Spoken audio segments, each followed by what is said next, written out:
साथियों, अगर हम तथ्यों की बात करें तो सबसे पहला तथ्य जो यहां से निकल के आता है कि प्रथम महिला अध्यक्ष मतलब भारतीय इतिहास में इसके पहले, यानी हम बात करें 1885 से लेकर 1916 तक के जितने भी अधिवेशन हुए, इसके सभी के सभी अधिवेशनों में कहीं भी महिला ने नेतृत्व नहीं किया, कोई भी महिला अध्यक्ष नहीं बनी। यानी ये कांग्रेस के इतिहास का पहला अधिवेशन था साथियों जहां पर कोई महिला अध्यक्ष बनी, इसीलिए हम इसे लिखते हैं कि प्रथम महिला अध्यक्ष, इसीलिए हम लिखते हैं प्रथम महिला अध्यक्ष। लेकिन साथियों, महिला अध्यक्ष में भी समझिए दो बात को कि महिला भारतीय भी हो सकती है और महिला यूरोपीय भी हो सकती है। तो कई दफे एग्जाम के अंदर में पूछा जाता है कि प्रथम भारतीय महिला कौन अध्यक्ष बनी थी, प्रथम यूरोपीय महिला कौन अध्यक्ष बनी थी। तो ये जो महिला थी ये कोई और नहीं साथियों, ये प्रथम यूरोपीय महिला अध्यक्ष हुआ करती थी, प्रथम यूरोपीय महिला अध्यक्ष। कहने का तात्पर्य है कि विदेशी महिला की जब हम बात करते हैं तो ये इकलौती महिला थी जो अध्यक्ष बनी और आगे चल के भी एक महिला बनेगी, लेकिन उनके बारे में आगे चर्चा हम करेंगे। प्रथम यूरोपीय लिखने का मतलब ये है कि कोई ना कोई भारतीय भी आगे चल के अध्यक्ष बना है, तो उस भारतीय वाले लोग पर भी हम बातचीत करेंगे। लेकिन फिलहाल के लिए हम आपको बता दें कि ये जो महिला है ये प्रथम भारतीय महिला अध्यक्ष है, और जब हम प्रथम भारतीय महिला अध्यक्षों की बात करते हैं तो इनका नाम हम सबसे ऊपर लेते हैं। ठीक है जी, चलिए। अब प्रथम भारतीय महिला अध्यक्ष के अलावा तीसरी बड़ी बात जो इस अधिवेशन में हुई, इस अधिवेशन में सबसे पहली बार उद्योग धंधों को विस्तारित करने के प्रस्ताव को पारित किया गया। मतलब भारत के नेता इस समय तक जाग चुके थे और उन्हें लगने लगा था कि भैया अब जो है हमें अधिवेशनों की आवश्यकता के अंदर में इस बात का भी ध्यान रखना होगा कि भारतीय लोगों का उद्योग धंधा का विस्तार हो। तो यहां पे आप लिख सकते हैं उद्योग विस्तार संबंधित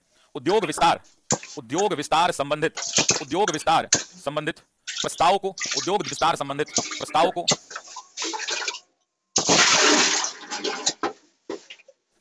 पारित किया गया, प्रस्ताव को पारित किया गया। चौथे नंबर पे अगर हम बात करें तो एक और प्रश्न जो यहां से एग्जाम में पूछा जाता है कि ये इकलौता ऐसा अधिवेशन था जिस अधिवेशन में पहली बार तिरंगा झंडा फहराया गया था। अब तिरंगा झंडा से आपको कंफ्यूज नहीं होना है, जो आज भारत का तिरंगा झंडा है वो झंडे की हम बात नहीं कर रहे हैं, उस समय सिंपल 3 रंग का झंडा हुआ करता था जिसे हम तिरंगा झंडा कहते हैं। तो परीक्षा में प्रश्न पूछेगा किस अधिवेशन में पहली बार, आपसे प्रश्न पूछ सकता है कि किस अधिवेशन में पहली बार तिरंगा झंडा फहराया गया। तो यही वो अधिवेशन था साथियों, यही वो अधिवेशन था जहां एनी बेसेंट की अध्यक्षता में इस अधिवेशन में पहली बार तिरंगा झंडा फहराया गया। आप सभी जानते हैं, आगे हम पढ़ेंगे तो डिटेल में बात करेंगे। फिलहाल के लिए मैं बता दूं कि आयरिश महिला एनी बेसेंट थी, इनका ये मूल रूप से कहां की थी, तो आयरलैंड आयरिश मूल की महिला थी, आयरलैंड वाली आयरिश मूल की महिला थी। आयरिश मूल कहने का मतलब है कि इनके बाप दादा आयरलैंड के हुआ करते थे। जैसे आप जानते हैं कि ऋषि सुनक ब्रिटेन के प्रधानमंत्री बने तो लोगों ने कहा कि ये तो भारतीय मूल के हैं। तो भारतीय मूल का मतलब ये नहीं है कि ऋषि सुनक का जन्म भारत में हुआ, भारतीय मूल कहने का तात्पर्य यह है कि उनके बाप दादा किसी न किसी का जड़ भारत से जुड़ा हुआ था। तो ठीक उसी प्रकार से एनी बेसेंट का जन्म तो ब्रिटेन में हुआ था, लेकिन ये आयरलैंड यानी आयरिश मूल की थी, इनका मतलब है कि इनके बाप दादा आयरलैंड के हुआ करते थे। दूसरा एक और महत्वपूर्ण बात है कि ये थियोसॉफिकल सोसाइटी की सदस्य हुआ करती थी, थियोसॉफिकल सोसाइटी की, ये जो है महिला थियोसॉफिकल सोसाइटी की सदस्य हुआ करती है। थियोसॉफिकल सोसाइटी कहने का मतलब क्या है, तो मैं आपको थियोसॉफिकल सोसाइटी का मतलब बताता हूं। मैं यहां पर थियोसॉफिकल सोसाइटी के मतलब से आपको यह समझाना चाहता हूं कि थियोसॉफिकल सोसाइटी कहने का तात्पर्य यह है कि थियोसॉफिकल सोसाइटी एक विशेष तरह की सोसाइटी होती थी जो उच्च लोगों की होती थी, बड़े लोगों की होती थी। बड़े लोगों का कहने का तात्पर्य क्या है, बड़े लोगों का कहने का तात्पर्य यह है कि ये जो थियोसॉफिकल सोसाइटी थी ये बड़े लोगों की सोसाइटी थी। जैसे भारत के अंदर मैं कहूं कि एक सोसाइटी थी जो अंबानी अडानी की सोसाइटी है, तो अंबानी अडानी की सोसाइटी कहने का तात्पर्य क्या है कि बड़े लोगों की, उनके विचार अलग होंगे, उनके सोच अलग होंगे। तो उसी प्रकार से ये सोसाइटी हुआ करती थी जिसके विचार और सोच अलग हुआ करते थे। ठीक है, तो इससे ज्यादा यहां से कोई प्रश्न नहीं पूछा जाएगा। बाकी एनी बेसेंट जब आगे आएंगी तो हम लोग एनी बेसेंट के बारे में पढ़ेंगे। ठीक है, नेक्स्ट आते हैं 1917 के बाद 1918। देखिए 1918 विशेष है। 1918 क्यों विशेष है ये मैं बताता हूं। 1918 एक ऐसा अधिवेशन वर्ष था जिस वर्ष विशेष अधिवेशन बुलाया गया। अब याद करिए कि जब मैंने अधिवेशन पढ़ाया था तो मैंने आपको बोला था कि भाई 2 तरह के अधिवेशन होते हैं, तो इसीलिए हम यहां पर जो चर्चा करेंगे 1918 का विशेष अधिवेशन की चर्चा करेंगे, विशेष अधिवेशन।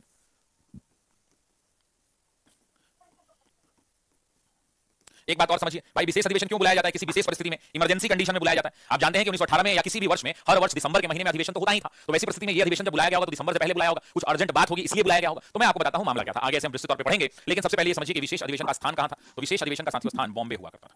अब अगला आपके मन में सवाल आएगा कि सर जी ये जो विशेष अधिवेशन था इसकी अध्यक्षता किसने की थी, वो कौन व्यक्ति थे जो इसके अध्यक्ष बने थे। तो व्यक्ति थे सैयद हसन इमाम। क्या नाम था उनका, सैयद हसन इमाम। कई बार एग्जाम के अंदर में सवाल पूछता है कि सैयद हसन इमाम ने किस अधिवेशन की अध्यक्षता की थी। तो आप सब क्या उत्तर दोगे, आप सब उत्तर मेरे साथियों लिखोगे कि ये 1918 का विशेष अधिवेशन था जिसकी अध्यक्षता उन्होंने किया था, जिसकी अध्यक्षता उन्होंने किया था। अब इंपॉर्टेंट पॉइंट समझते हैं, यह अधिवेशन क्यों बुलाया गया, आखिर देश में ऐसा कौन सा विशेष परिस्थिति आ गया कि हर साल वार्षिक अधिवेशन तो होता ही था, तो बीच में ये विशेष अधिवेशन बुलाना पड़ा। मामला सिर्फ इतना था साथियों कि 1917 के अंदर में रॉलेट कमेटी बनाई गई थी, सेडिशन एक्ट, और उसने 1918 के अंदर में सुझाव दिया कि रॉलेट एक्ट लाया जाएगा। उसने बोला कि काला कानून लाया जाएगा। और जैसे ही कांग्रेस के नेताओं को पता चला कि अंग्रेज जो है अब रॉलेट एक्ट लाने वाले हैं, तो इन्होंने आनंद फानंद में बैठक बुलाई, और इस बैठक के अंदर में साथियों, इस बैठक में उन्होंने रॉलेट एक्ट का विरोध किया और उन्होंने बोला कि हम रॉलेट एक्ट को बर्दाश्त नहीं करेंगे, हम उसका विरोध करेंगे। हालांकि 1919 के अंदर में रॉलेट एक्ट अंग्रेज लागू कर देंगे और देश के अंदर में काला कानून लागू हो जाएगा। वो क्या था रॉलेट एक्ट, क्या नहीं था, वो आगे आएगा तो पढ़ेंगे। फिलहाल के लिए आपको सिर्फ इतना पता होना चाहिए, इस अधिवेशन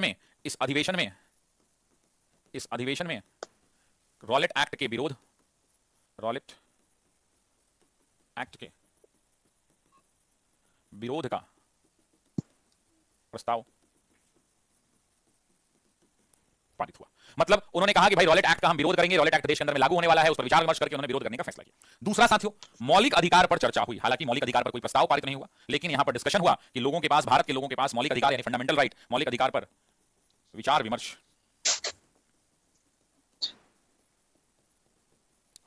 हालांकि मौलिक अधिकार पर जो है 1931 में पारित होगा, आगे पढ़ेंगे। लेकिन इस अधिवेशन में रॉलेट एक्ट के विरोध में प्रस्ताव पारित हुआ, वो है 1918 का अधिवेशन। क्या यहां क्लियर है, विशेष अधिवेशन क्लियर है। अब आते हैं 1918 के मेन अधिवेशन में। 1918 में तो भाई 2 अधिवेशन हो गए, ये तो विशेष परिस्थिति थी तो बुलाया गया। अब 1918 का मेन अधिवेशन, यहीं पर एग्जाम में गलती होती है कि 1918 के मेन अधिवेशन का स्थान और मेन अधिवेशन का अध्यक्ष। अच्छा, मैं मेन अधिवेशन जो कह रहा हूं उसका मतलब क्या? इसका मतलब है वार्षिक अधिवेशन। और ये जो वार्षिक अधिवेशन था 1918 वाला, इसका स्थान हुआ करता था दिल्ली और इसके अध्यक्ष हुआ करते थे 4 बार के अध्यक्ष मदन मोहन मालवीय।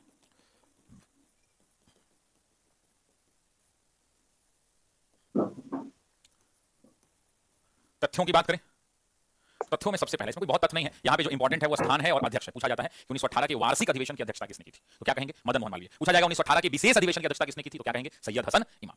अब ये जब अधिवेशन हुआ तो इस अधिवेशन में हिंदी भाषा के प्रयोग पर, हिंदी भाषा के प्रयोग पर जोर दिया गया, क्योंकि सब कुछ अंग्रेजों के लिए अंग्रेजी में चल रहा था। भारत के जो बड़े नेता थे वो भी अंग्रेजी में सब खेल खेल रहे थे। दूसरा, कांग्रेस में दूसरी बार विभाजन हुआ। अब इसका मतलब क्या है? इसका मतलब यह है कि एक बार विभाजन तो पहला विभाजन कब हुआ था? आप मुझे बताइए कि प्रथम विभाजन कब हुआ था? तो 1907 में हुआ था सूरत में। आपको याद होगा ये टूटे किसमें थे? नरम दल और गरम दल में टूटे थे। इस बार दोबारा विचारधारा का बंटवारा हुआ, दोबारा इस कांग्रेस में टूट हुई और कांग्रेस के नेता फिर से अलग हो गए। हालांकि ये जो अलग हुए थे 1907 में, आपको याद होगा ये एक कब हुए थे? 1916 में। 16 चला, 17 चला और 1918 आते फिर से टूट हो गई इनकी विचारधारा में। ठीक है जी। हालांकि यहां से कोई एग्जाम में सवाल नहीं आता है, और एग्जाम में जो सवाल आता है वो सिर्फ इसी पर आता है कि वार्षिक अधिवेशन की अध्यक्षता किसने की थी, तो मदन मोहन मालवीय का नाम आता है जिन्होंने उसकी अध्यक्षता की थी। Is it clear to everyone? क्या ये सबको क्लियर है? चलिए एक बार यस नो में कमेंट कर दीजिए, एक बार सभी लोग यस नो में कमेंट कर दीजिए। ठीक है, चलिए नेक्स्ट। 1919 महत्वपूर्ण है। 1919 का अधिवेशन, इसका स्थान क्या था साथियों? तो इसका स्थान था अमृतसर। और इसके अध्यक्ष कौन थे मेरे दोस्तों? तो इसके अध्यक्ष हुआ करते थे, 1919 के अधिवेशन के अध्यक्ष हुआ करते थे मोतीलाल नेहरू।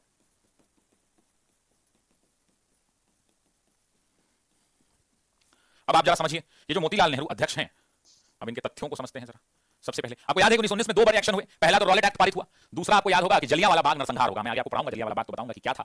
फिलहाल के लिए अगर विद्यार्थी है तो आपको इतना पता होगा कि जलियांवाला बाग नरसंहार एक कोई घटना थी जो हुई थी। ठीक है, तो जलियांवाला बाग नरसंहार के विरोध में यहां निंदा प्रस्ताव पारित किया गया और कहा गया कि भाई अंग्रेजों ने बहुत गलत किया है, ऐसे काम नहीं चलेगा। और हंटर कमीशन की बात यहां पर उठाई गई थी। तो हम यहां लिख सकते हैं कि जलियांवाला बाग नरसंहार, जलियांवाला बाग नरसंहार के विरोध में निंदा प्रस्ताव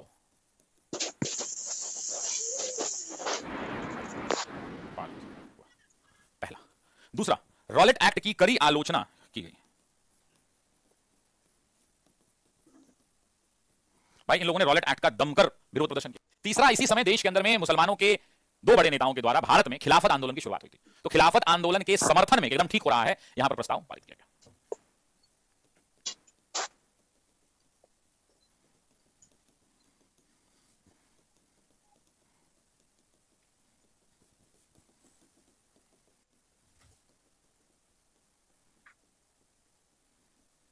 तीन बड़ी बातें। 1919 का अधिवेशन अमृतसर में हुआ, मोतीलाल नेहरू ने अध्यक्षता की। जलियांवाला बाग नरसंहार के विरोध में यह प्रस्ताव, निंदा प्रस्ताव पारित हुआ। रॉलेट एक्ट की कड़ी आलोचना की गई इस अधिवेशन में, और खिलाफत आंदोलन के समर्थन में। ये वाला पॉइंट महत्वपूर्ण है, क्योंकि परीक्षा में कई दफे पूछा जाता है कि खिलाफत आंदोलन के समर्थन में किस अधिवेशन में प्रस्ताव पारित किया गया, तो वो 1919 है। लोग 1920 मार देते हैं, इसीलिए आपको ध्यान रखना है 1920 नहीं करना है। क्या करना है? तो 1919 करना है। क्लियर है बात? चलिए, अब 1919 के अधिवेशन के बाद अगले अधिवेशन की जिसकी बारी है वो अधिवेशन है साथियों 1920 का। 1920 वर्ष भी ठीक उसी प्रकार का है, क्योंकि 1920 में क्या हो रहा है? 1920 एक ऐसा वर्ष है जहां पर असहयोग आंदोलन की आंधी शुरू हो रही है।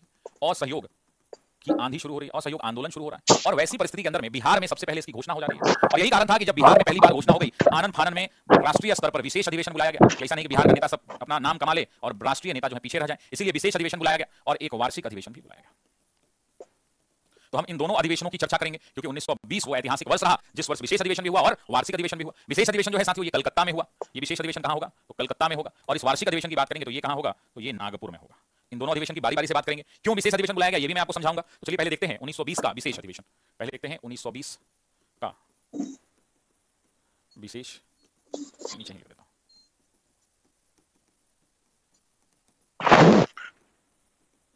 विशेष अधिवेशन है। अब विशेष अधिवेशन है तो मैंने आपको बताया कि इस विशेष अधिवेशन का स्थान कौन रहेगा? इस विशेष अधिवेशन का स्थान साथियों कलकत्ता होगा। और अगर हम इसके अध्यक्ष की बात करें, अगर मैं इसके अध्यक्ष की बात करूं तो इसकी अध्यक्षता एकमात्र बाल लालपाल में से एकमात्र व्यक्ति लाला लाजपत रॉय ने की। देखिए इस बात को समझिए, यहीं पे मैं डिस्कस भी कर देता हूं। आप समझिए कि इनकी तिकड़ी कौन सी थी? इनकी तिकड़ी थी बाल, इनकी तिकड़ी थी लाल और इनकी तिकड़ी थी पाल। इसमें से अध्यक्ष की अगर बात करेंगे तो ये कभी अध्यक्ष नहीं बने, ये भी कभी अध्यक्ष नहीं बने, ये सिर्फ अध्यक्ष बने। कई बार पूछता है कि बाल लाल पाल में से इकलौते कौन थे जिन्होंने कांग्रेस के अधिवेशन की अध्यक्षता की थी? तो आंसर क्या हो जाएगा? लाला लाजपत राय। याद रहेगा सभी को? यस और नो? कमेंट करके बताइए यस और नो। याद रहेगा? अब यहां पर 2-3 बातें और भी हैं, तथ्यों को देखते हैं भाई। सवाल हो रहा होगा कि आखिर क्यों विशेष अधिवेशन बुलाया गया? आप भाई विशेष अधिवेशन का तो कोई एक विशेष प्रायोजन होता है, तो विशेष अधिवेशन आपके भी मन में एक सवाल आ रहा होगा कि विशेष अधिवेशन क्यों बुलाया गया? यस, देखिए मामला क्या था। मामला था कि 1920 में बिहार के अंदर में साथियों, बिहार में क्या हुआ, 1920 में बिहार के अंदर में बिहार की कांग्रेस थी, जिस कांग्रेस बिहार स्पेशल का पोर्शन है यहां पे कवर करूंगा, बिहार प्रांतीय कांग्रेस। इस बिहार प्रांतीय कांग्रेस का गठन अगर आप पूछेंगे तो इसका गठन 1908 में हुआ था, और जिस प्रकार से ये कांग्रेस चल रही है उसी प्रकार से बिहार के अंदर में ये कांग्रेस चलती थी। ये कांग्रेस भी हर साल अपना अधिवेशन कराती थी, 1908 में, 9 में, 10 में, 11 में लगातार होता था। इसी बिहार प्रांतीय कांग्रेस का 12वां अधिवेशन था। ध्यान से समझिएगा, बिहार प्रांतीय कांग्रेस का 12वां अधिवेशन था, और ये अधिवेशन जो है स्थान कहां था भाई? अधिवेशन है तो बिहार में भी स्थान होगा। अच्छा, आपके मन में सवाल होगा कि सर बिहार प्रांतीय कांग्रेस बनी है तो क्या यूपी प्रांतीय थी, मद्रास प्रांतीय थी? नहीं, कोई नहीं थी, वो बिहार प्रांतीय इस टाइम पे बनी थी। ठीक है, बिहार हर समय राजनीति में आगे रहा है। स्थान था भागलपुर, अध्यक्ष स्थान था भागलपुर, और अध्यक्ष हुआ करते थे डॉक्टर राजेंद्र प्रसाद।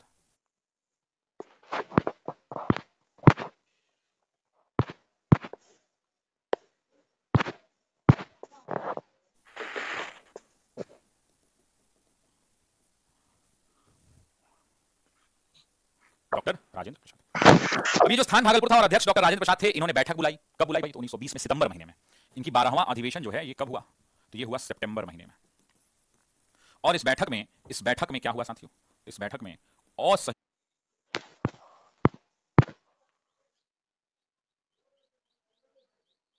आंदोलन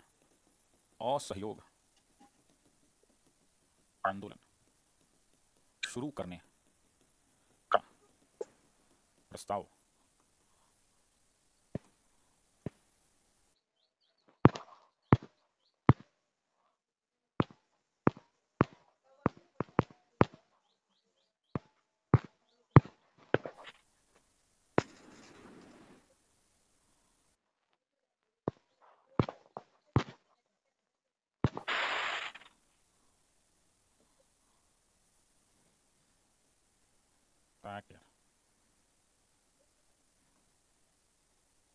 शुरू करने का प्रस्ताव पारित हुआ। और जैसे ही साथियों बिहार ने इस प्रस्ताव को पारित किया, जैसे ही असहयोग आंदोलन शुरू करने का प्रस्ताव पारित हुआ, ठीक उसी समय पूरे देश में हलचल मच गया कि अरे यार, अभी तक मेन कांग्रेस ने प्रस्ताव तो पारित ही नहीं किया है, और ये बिहार प्रांतीय कांग्रेस जो है प्रस्ताव को पारित कर दी। और तब जाकर मेरे दोस्तों लाला लाजपत राय ने आनन फानन में बैठक बुलाई, और तब जाकर लाला लाजपत राय ने आनन फानन में बैठक बुलाई, और तब इस बैठक में असहयोग आंदोलन पर, एक सेकंड रुकिएगा, एक मैसेज अर्जेंट आया है कुछ।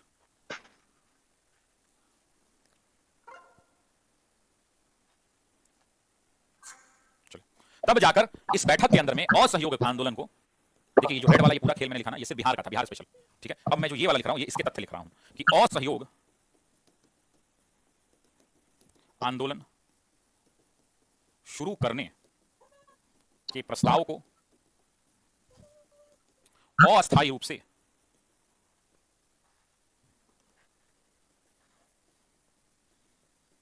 पारित किया। असहयोग आंदोलन शुरू करने के प्रस्ताव को अस्थायी रूप से पारित किया। ठीक है जी, तो ये पूरा का पूरा अधिवेशन का निचोड़ था, थोड़ा बिहार स्पेशल का पोर्शन था, तो इसको कवर करना भी जरूरी था क्योंकि एग्जाम के अंदर ये प्रश्न यहां से पूछे जाते हैं। क्लियर है सभी लोगों को? Is it clear to everyone in the class? क्या ये सभी लोगों को क्लियर है? एक बार यस नो बता दीजिए। चलिए अगले अधिवेशन में चलते हैं। 1920 के विशेष अधिवेशन के बाद 1920 का वार्षिक अधिवेशन।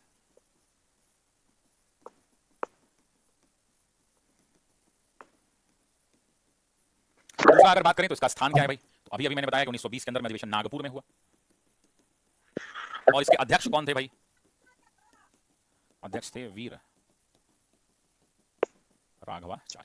राघवाचारी इसके अध्यक्ष हुआ करते थे। अब आइए तथ्य की बात कर लेते हैं।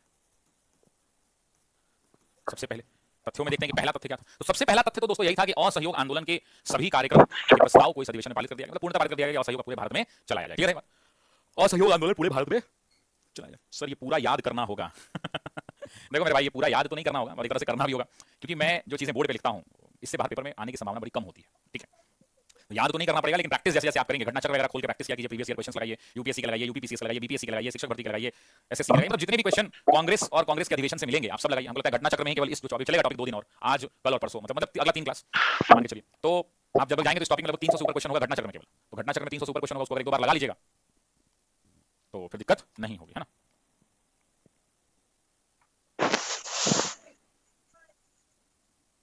क्लियर है?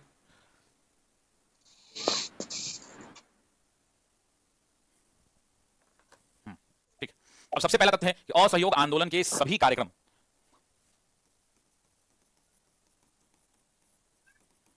इसलिए ये वाला टॉपिक मैं थोड़ा स्लो पढ़ाता हूं क्योंकि उसमें बहुत ज्यादा चीज याद करने वाला है। असहयोग आंदोलन के सभी कार्यक्रम का प्रस्ताव इस अधिवेशन में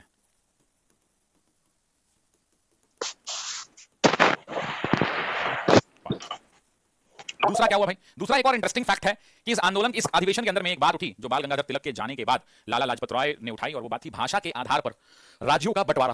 कहने का मतलब यह है कि भाषा के आधार पर जो मराठी बोलते हैं उनको अलग बना दिया जाए, जो बंगाली बोलते हैं अलग बना दिया जाए। तो यहां पे कंफ्यूज नहीं होना है, दो चीजें हैं, समझिए। आपसे जब एग्जाम में पूछे कि स्वतंत्रता से पहले भाषा के आधार पर राज्यों के गठन का प्रस्ताव, नागपुर अधिवेशन या 1920 का वार्षिक अधिवेशन, लेकिन आजादी के बाद देश जब आजाद हुआ तो उसके बाद 1956 में, मुझे जहां तक याद है कि वो एक आदमी की मृत्यु हो जाती है, उसके बाद 1956 में भाषा के आधार पर राज्यों के गठन का प्रस्ताव आता है। तो दोनों में कंफ्यूज नहीं होना, दोनों अलग अलग चीजें हैं। भाषाई आधार पर राज्यों के गठन का प्रस्ताव पारित हुआ। भाषाई आधार पर राज्यों के गठन का प्रस्ताव पारित हुआ। तीसरा एक और इंपॉर्टेंट फैक्ट है कि उन्होंने कहा कि भाई अंग्रेजी मलयालम तमिल तेलुगु, कभी साउथ इंडिया के अंदर में अधिवेशन होता है तो वहां तमिल में बोलने लगते हैं लोग, अंग्रेजी बोलने लगते हैं। भाई हिंदी का कोई इज्जत है कि नहीं? और तब जाकर उन्होंने कहा कि संपर्क भाषा के रूप में हिंदी को बढ़ावा देना चाहिए। यूपीपीसीएस ने एक बार सवाल पूछा कि संपर्क भाषा के रूप में हिंदी को बढ़ावा देने का प्रस्ताव किस अधिवेशन में पारित हुआ? 1920 का अधिवेशन। संपर्क भाषा के रूप में हिंदी को बढ़ावा देने का प्रस्ताव 1920 के वार्षिक अधिवेशन में पारित हुआ। हम लिख सकते हैं कि संपर्क भाषा के रूप में हिंदी को बढ़ावा देने का प्रस्ताव। एक और बड़ी इंपॉर्टेंट बात है और ये एग्जाम का सुपरहिट क्वेश्चन है जो है पॉइंट नंबर 4। पॉइंट नंबर 4 एक ऐसा पॉइंट है जो पेपर के अंदर में हमेशा आता है, इसको रेड से लिख देता हूं। आप जानते हैं ना कि जब असहयोग आंदोलन देश में चलेगा तो देश में एक बड़ा आंदोलन होगा, संपूर्ण भारत को जोड़ने का गांधी का प्रयास होगा, एक साल में स्वराज की बात होगी। तो गांधी जी को आंदोलन को संचालित करने के लिए पैसा वैसा चाहिए था, समर्थन चाहिए था। और देश में राजा रजवाड़े होते थे, आपको पता होगा, राजा जो रियासतें, बेतिया राज, हथुआ राज, डुमरी स्टेट, आप सुनते होंगे, सब सुनते हैं, बेतिया के लोग कहते हैं बेतिया के राजा बेतिया राज थे, दरभंगा महाराज थे, डुमरी स्टेट थे, हथुआ राज था।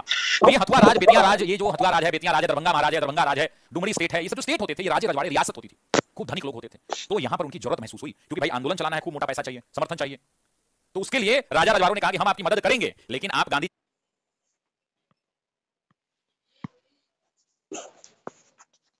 जी कह रहे हैं कि एक साल में देश आजाद हो जाएगा, अगर एक साल में देश आजाद हो जाएगा तो हमारे लिए आप क्या करेंगे? उसका नीति है आपके पास? आपने कुछ विचार करके रखा है, इसका कुछ नीति है आपके पास? तब जाके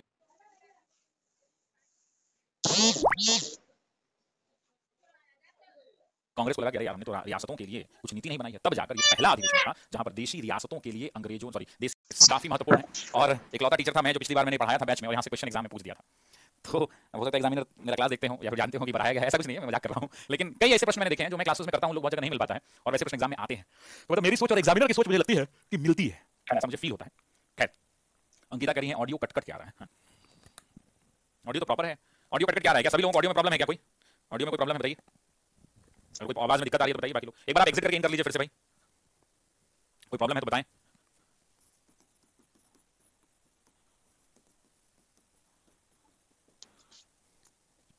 नो सर, नो सर, आप जिनका भी था ना वो एग्जिट करके इन कर लीजिए, ठीक है। चलिए, 1921 का जो अधिवेशन था, ये अधिवेशन हुआ साथियों अहमदाबाद में। ये अधिवेशन कहां हुआ? अहमदाबाद में। और इसके अध्यक्ष बनाए गए हकीम अजमल खां। अब ये नाम याद कर लीजिएगा। अब यहां दो तीन चीज मैं आपको बताता हूं। एक बड़ा आश्चर्य वाली घटना हुई यहां पर। क्या घटना हुई समझिए। यह एकमात्र एक पहला, देखिए देश के अंदर 1920-21 में क्या चल रहा है? असहयोग आंदोलन चल रहा है, सभी बड़े नेता गिरफ्तार कर लिए गए। बेसिकली इस अधिवेशन में अध्यक्ष चुने गए थे चितरंजन दास, सीआर दास। लेकिन सीआर दास उस समय असहयोग आंदोलन के दौरान गिरफ्तार कर लिए गए थे और गिरफ्तार करके अहमदाबाद जेल में कैद किए गए थे। सीआर दास जो है, सीआर दास गिरफ्तार किए गए थे और सीआर दास को गिरफ्तार करके अहमदाबाद जेल में कैद किया गया था। और वैसी परिस्थिति के अंदर में जब सीआर दास जब गिरफ्तार किए गए और उनको अहमदाबाद जेल में कैद किया गया, तब वो जेल से तो बैठक में अध्यक्षता नहीं कर सकते थे, तो उन्होंने अपने जगह पर हकीम अजमल खां को डिप्यूट कर दिया। अब एग्जाम में एक सवाल होता है, ये भी एग्जाम में पूछा हुआ क्वेश्चन है जो मैंने पढ़ाया था पिछली बार, इसलिए मैं बोला कि मैं ऐसी चीजें पढ़ाता हूं जो आ जाता है।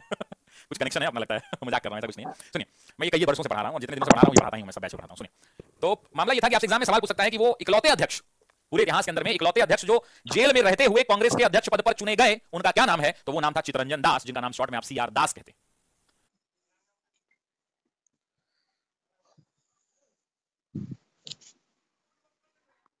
यहां से वही सवाल पूछा जाता है। आप लिख सकते हैं चितरंजन दास इस अधिवेशन के अध्यक्ष, चितरंजन दास इस अधिवेशन के अध्यक्ष चुने गए थे लेकिन जेल में होने के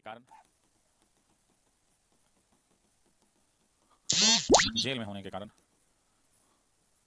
उन्होंने हकीम अजमल खां को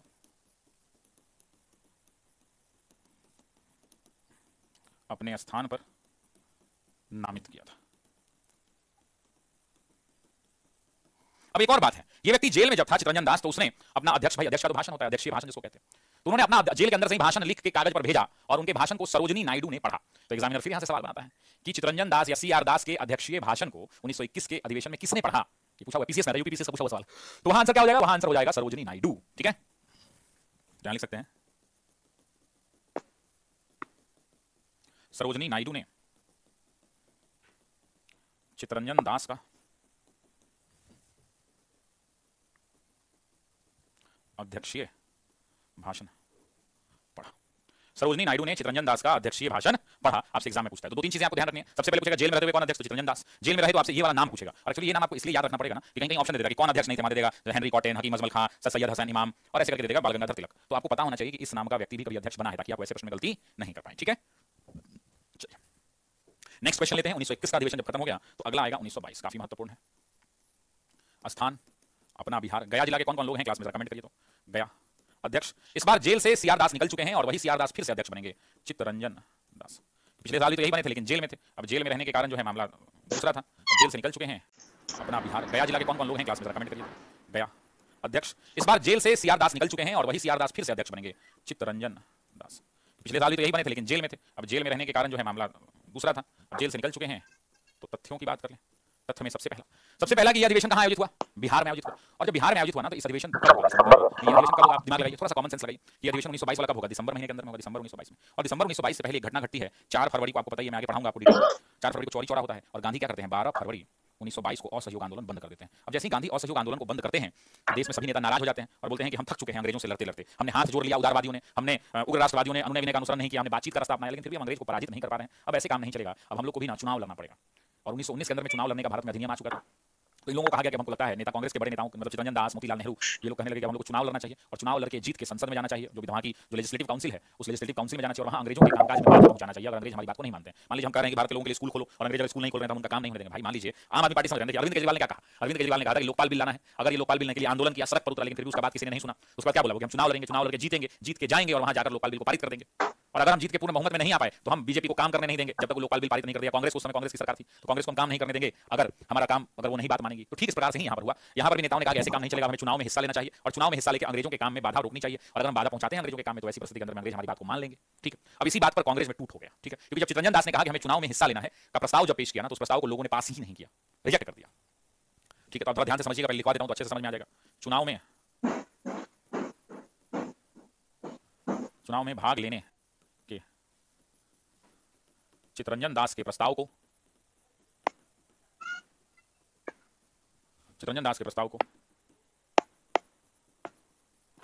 अस्वीकार कर दिया। मतलब चुनाव में भाग लेने के लिए चितरंजन दास ने वहां पर प्रस्ताव पेश किया कांग्रेस की बैठक में कि हम चाहते हैं, क्योंकि हम अध्यक्ष हैं, हम जो चाहेंगे सुनो तुम लोग। उन्होंने कहा कि हम चाहते हैं कि ऐसे काम नहीं चलेगा, हम लोग चुनाव में हिस्सा लें, चुनाव लड़ें और चुनाव लड़के जाके जीत के अंग्रेजों के काम में बाधा पहुंचाएं। तो उन्होंने जब प्रस्ताव पेश किया तो अपने लोग ही पीठ में छुरा घोंप देते हैं और वही हुआ। चितरंजन दास के प्रस्ताव को लोगों ने जो है गुप्त मतदान में वोट करके रिजेक्ट करवा दिया। अब जब रिजेक्ट करवा दिया तो नाराज होकर उन्होंने इस्तीफा दे दिया, जिससे नाराज होकर दास ने इस्तीफा दे दिया। आपसे एग्जाम में पूछता है कि किस अधिवेशन में चितरंजन दास ने इस्तीफा दे दिया, तो वो कौन सा अधिवेशन होगा? वो होगा 1922 का गया अधिवेशन। बात, अब इस्तीफा जब दे देंगे तो क्या होगा? इस्तीफे के बाद क्या होगा? इस्तीफे के बाद क्या होगा? इस्तीफे के बाद दास ने स्वराज पार्टी का गठन किया। स्वराज दल भी लिखते हैं बहुत सारे लोग और स्वराज पार्टी भी लिखते हैं। स्वराज पार्टी का गठन किया और इन्होंने इसके बाद क्या किया? स्वराज पार्टी का गठन किया। आगे जब क्लास होगी तो मैं आपको बताऊंगा कि स्वराज पार्टी का गठन 1923 में होगा। ये सब डिटेल में पढ़ेंगे क्यों बनाया। उसके बाद हम बात करेंगे कि इसके अध्यक्ष कौन बने। तो अध्यक्ष इसके चितरंजन दास बने। अध्यक्ष इसके कौन बने? चितरंजन दास बने। सचिव किनको बनाया गया? तो सचिव के रूप में कौन नामित हुए? सचिव के रूप में नामित हुए मोतीलाल नेहरू। क्यों बना, इनका क्या प्रस्ताव था, कहां चुनाव लड़े, सब डिटेल में हम लोग पढ़ेंगे। अभी तो सिर्फ हम लोग आपको बता रहे हैं, मैं आपको बता रहा हूं यहाँ पे ये अधिवेशन में हुआ था। अलग से हम लोग फिर शुरू से आएंगे 1885, 86, 88, 90, बंगाल का विभाजन, मुस्लिम लीग, मॉर्लेमेंट, सब पढ़ेंगे लाइन से। तो इससे घबराना नहीं है। आपके स्वराज पार्टी क्या होता है पूछने लगते हैं बहुत सारे लोग कमेंट में, रुक जाओ भाई, स्वराज पार्टी हम बताएंगे आपको, चुनाव लड़ेगा वो सब कुछ बताएंगे, आप उसकी चिंता बिल्कुल मत कीजिए। ठीक है, यहाँ तक क्लियर है? Is it clear to everyone? क्या सभी लोगों को क्लियर है? हाँ या ना? अब देखिए 1922 के बाद अगला अधिवेशन है, अगला जो वर्ष है वो फिर वर्ष आएगा 1923, और फिर 1923 में 2 अधिवेशन होगा। एक अधिवेशन कौन सा भाई होगा? विशेष अधिवेशन होगा, और दूसरा अधिवेशन कौन सा होगा? तो दूसरा अधिवेशन होगा वार्षिक अधिवेशन।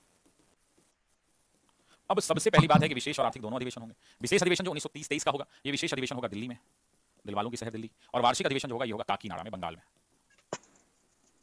ठीक है, आइए अब आपके मन में एक सवाल उठना चाहिए फिर से कि आखिर ये विशेष परिस्थिति क्या आ गई कि विशेष अधिवेशन बुलाया गया? तो साहब विशेष अधिवेशन इसलिए बुलाया गया क्योंकि स्वराज पार्टी बहुत तेजी से ग्रो करने लगी। तो गांधी जी तो जेल में थे इस टाइम पीरियड में, आगे पढ़ाऊंगा पूरा कहानी। गांधी जी जेल में थे, तो गांधी जी को डर होने लगा कि ऐसा ना हो कि कांग्रेस समाप्त हो जाए, हर जगह चुनाव में स्वराज पार्टी जीत रही है, लोग बढ़ चढ़ के स्वराज पार्टी का समर्थन कर रहे हैं, कांग्रेस के बड़े-बड़े नेता कांग्रेस को छोड़-छोड़ कर स्वराज पार्टी ज्वाइन कर रहे हैं, सबको तो नेता बनना था, स्वराज पार्टी ज्वाइन कर रहे हैं। वैसी परिस्थिति में गांधी बहुत चिंतित हो गए, और गांधी चिंतित होने के बाद अपने उनके शिष्य हुआ करते थे मौलाना अबुल कलाम आजाद, उन्होंने मौलाना अबुल कलाम आजाद को फोन लगा के बुलवाया, व्हाट्सएप पे वीडियो कॉल करके। जब जेल में मिलने के मौलाना आजाद उन्होंने कहा कि काम करो, तुम एक विशेष बैठक बुलाओ, और नेता क्यों नाराज हैं? तो उन्होंने बताया कि सर नेता इसलिए नाराज हैं क्योंकि हम लोगों ने चुनाव लड़ने का जो प्रस्ताव था उसको रिजेक्ट कर दिया था, इसलिए वो स्वराज पार्टी खोल ली अपना अलग पार्टी। तो बोले काम करो ठीक है, नेताओं को बोल दो कि वो लोग अपना इंडिपेंडेंट रूप से, कांग्रेस पार्टी चुनाव नहीं लड़ेगी, लेकिन नेता अगर चाहें कि आप निर्दलीय लड़ना चाहते हैं तो निर्दलीय लड़ सकते हैं, कोई दिक्कत नहीं। मतलब पार्टी के टूट को बचाने की चुनौती होगी गांधी के सामने। अगर गांधी यहाँ पे थोड़ा नहीं झुकते और ये अधिवेशन नहीं होता तो शायद कांग्रेस पूरी तरह से समाप्त हो जाती, और आज भारत में राहुल गांधी वाली कांग्रेस नहीं होती, आज स्वराज पार्टी के नाम से पार्टी होती है ना। तो आइए देखते हैं पहले ये विशेष अधिवेशन क्या है। 1923 डाली हेडिंग, 1923 का विशेष अधिवेशन।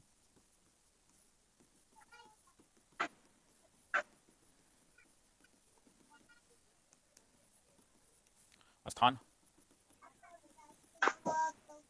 दिल्ली, अध्यक्ष मौलाना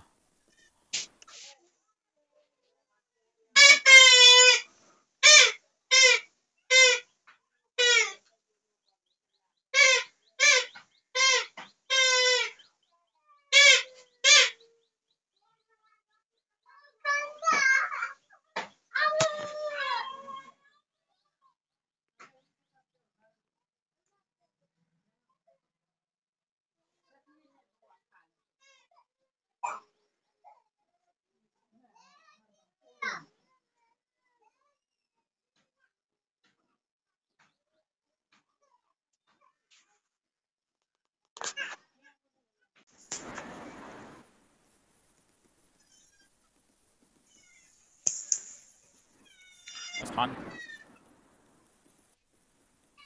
दिल्ली,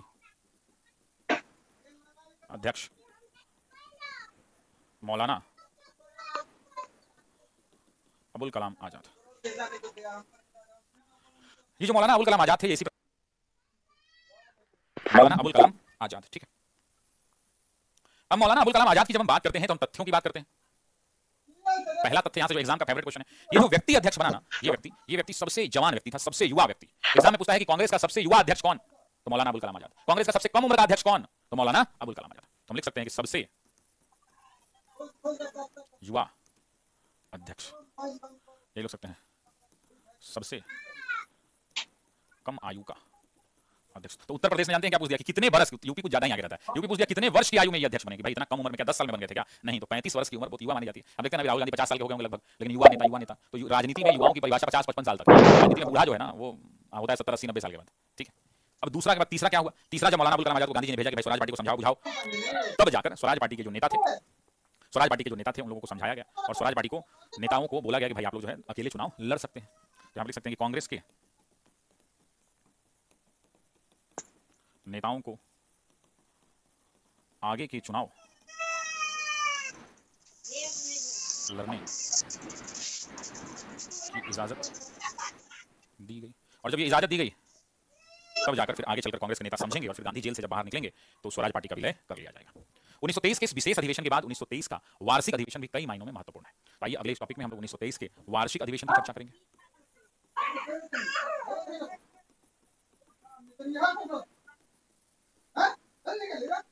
वार्षिक अधिवेशन की अगर हम बात करें तो 1923 का वार्षिक अधिवेशन का जो स्थान है वो स्थान था काकीनाडा, और काकीनाडा बहुत सारे लोग कहते हैं महाराष्ट्र में है, लेकिन ये मूलतः बंगाल हुआ करता था। अध्यक्ष की अगर बात करें तो अध्यक्ष एक ऐसे व्यक्ति हुआ करते हैं जिनके ऊपर 2-3 बार सवाल पूछा गया, और उनका नाम था मौलाना मोहम्मद अली। क्या नाम था? मौलाना मोहम्मद अली।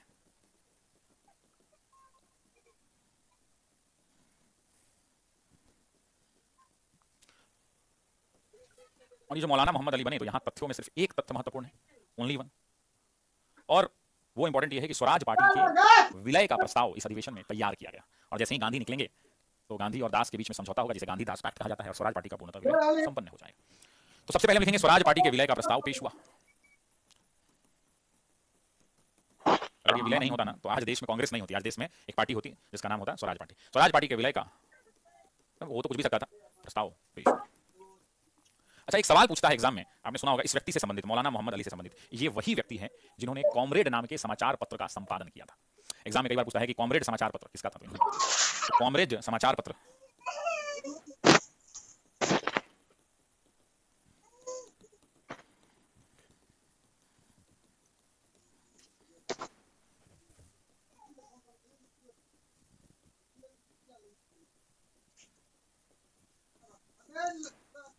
कॉमरेड समाचार पत्र का संपादन मौलाना मोहम्मद अली ने ही किया था। Is it clear to everyone in the class? क्या ये सभी लोगों को क्लियर है? यस और नो? ठीक है, अगर क्लियर है तो आज की क्लास का लास्ट जो हमारा अधिवेशन लेंगे हम, वो अधिवेशन है 1924। वो कौन सा अधिवेशन है? 1924।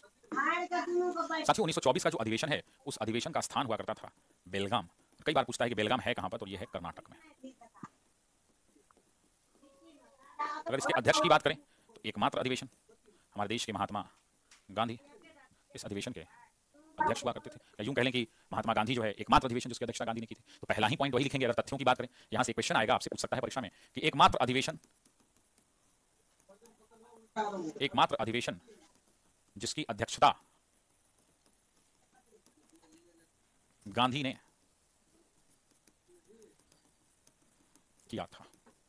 दूसरा, अच्छा एक कंफ्यूज नहीं होना, एकमात्र अधिवेशन जिसकी अध्यक्षता गांधी ने की वो 1924 का बेलगाम, लेकिन वो कौन सा अधिवेशन था जहां पर गांधी पहली बार शामिल हुए थे? तो 1901 का दिल्ली का अधिवेशन, दक्षिण अफ्रीका से गांधी आए थे, याद है ना, बताया था। दिनसाई उल्वी वाचा जो है उसके अध्यक्ष था। ठीक है, दूसरा यहां, नमस्कार साथियों, आप सभी का बहुत बहुत स्वागत है आपके अपने प्लेटफॉर्म।